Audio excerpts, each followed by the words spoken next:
आज मैं आप सबके बीच एक ऐसा कहानी लेकर के आया हूँ। एक लड़के का ऐसा यानी कि जीवन शैली के बारे में वो डायरी लिखता था और ऐसा उसकी जीवन शैली के बारे में उसका कहानी लेकर के आया हूँ कि आप सबके सुन करके यानी कि रोंगटे खड़े हो जाएंगे।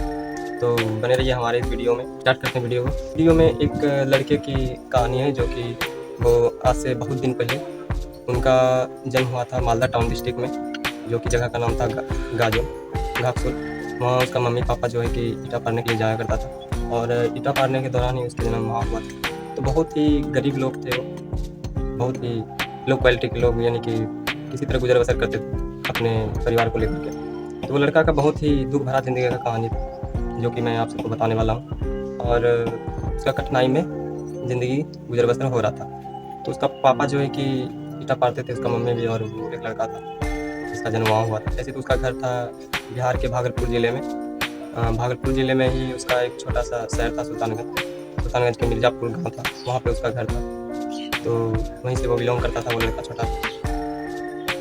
वो यानी कि बहुत ही गरीब था। जब से उसने होश संभाला और उसके माँ पापा ने बहुत ही ज़िंदगी में कष्ट झेले, दुखियाँ झेली, और भी बहुत कुछ ऐसा है जो कि उस लड़के ने गरीबी देखी। और उस लड़के का पढ़ने का बहुत मन था जो कि वो अपने गार्जियन से कह नहीं पाता था। और वो यानी कि उसका माँ बाप भी जो था अपना बेटे को पढ़ाना चाहता था, बहुत चीज़ कराना चाहता था जो कि उसको हासिल नहीं हो पाया। 6 महीने यहाँ पढ़ता था अपने गांव में, फिर 6 महीने कि उसका माँ बाप जब काम करने के लिए जाता था भट्टे पे तो उसका पढ़ाई छूट जाता था। तो उसका यही सी लेकर के उसका है कि पढ़ाई पूरा नहीं हो पाया।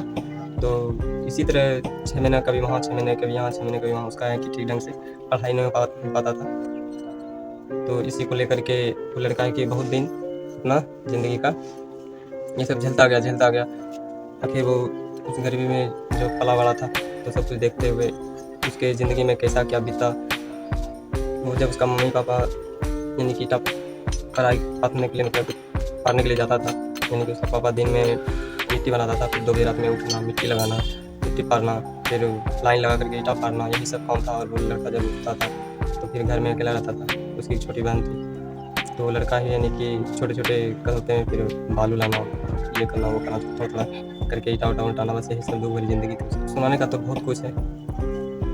और ऐसे ही उसकी ज़िंदगी में उतार चढ़ाव हुए, बहुत तरह की बातें हुई कि वो लड़का है कि वहाँ से आता है और वो अपना गांव फिर आता है। गांव आने के बाद है कि उसका बिल्कुल भी यानी कि उस दौरान काम में मन नहीं लगता है, उसका पढ़ाई में मन लगता था। कई उसके दोस्त भी बन चुके होते हैं तब तक में। जब दोस्त बने हुए होते हैं तो जब पढ़ाई करते हैं तो फिर वो यहाँ रहते हैं, उसके दोस्त रहते हैं भी, फिर काम पे जाता है तो उसका दोस्त नहीं रहते हैं। यानी कि इसी तरह उसका किसी तरह माँ बाप के आशीर्वाद से वो कुछ पढ़े लिखे भी।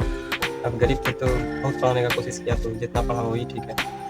वो लड़का है कि इसी तरह कभी पढ़ते कभी काम पे जाते, कभी पढ़ते कभी काम पे जाते, इसी तरह करते करते है कि वो 10-15 साल का हुआ।